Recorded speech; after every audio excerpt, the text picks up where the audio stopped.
Hello, good evening mga followers and friends and viewers. Naglakwat siya muna ang magsasakok na mami nyo. Dito lang naman sa Dunkin Donut, malapit lang sa amin din yan. Yan, ililibre daw kami ng pamangking kong si Kimi. Si Chuchay na pamangking ko. Alam na niyang matataba na kami, pinatataba pa kami lalo. Ayan na. Ayan siya, oh, di ba? Chubby din siyang kamukha namin. Ayan yung boyfriend niyang kapre, si Marlon. Ay, Dana, dagul na. Ayan, no, kasi hinihintay namin dyan yung kuya ko, yung kapatid, yung asawa ng kapatid ko si Ate Rosel, si Chairwoman. Siyempre, gustong-gusto niyang tinatawag na Chairwoman.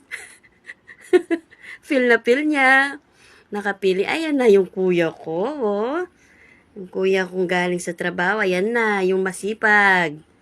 Ay, Diyos ko, chiko, ken pambuldi na nanenda gulawen me. Buri na kanyang bida, ya.